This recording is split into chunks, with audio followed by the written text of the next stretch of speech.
চেষ্টা করছে, বর্তমান মেডিকেল কলেজ রয়েছে।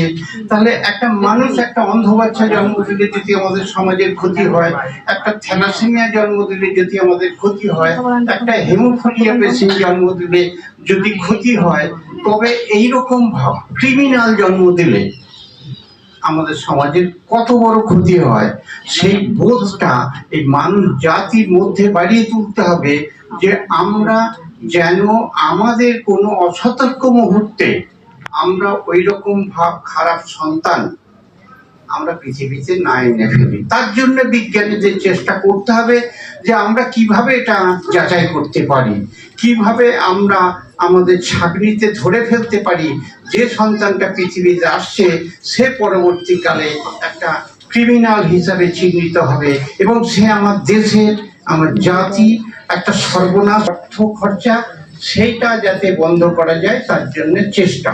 কিন্তু জাতীয় স্তরে যে রোজগান, সেই রোজগানটাও আপনাদের নজরে রাখতে হবে যাতে থ্যালাসেমিয়া ছাড়াও অন্য মানুষের মধ্যেও এরকম খারাপ বিষয় রয়েছে যেটা খুঁজে বার করা আমাদের খুব প্রয়োজন আছে। যদি আমরা পারি আগামী দিন দেখা যাবে আজকে যেটা থ্যালাসেমিয়া নিয়ে অনেক মানুষ, বর্তমান মেডিকেল কলেজে কত পেশেন্ট যারা চিকিৎসার জন্য আসছে, যারা রক্ত নিচ্ছে, যারা রক্ত পরীক্ষা করার জন্য আসছে, থ্যালাসেমিয়া টেস্ট এখন দেখছি একটা অনেক ভালো লক্ষণ আছে যে যেসব মায়েরা গর্ভবতী অবস্থায় হাসপাতালে পৌঁছাচ্ছে সেখানে ডাক্তারবাবুরা বলছে থ্যালাসেমিয়া টেস্টটা করে নাও।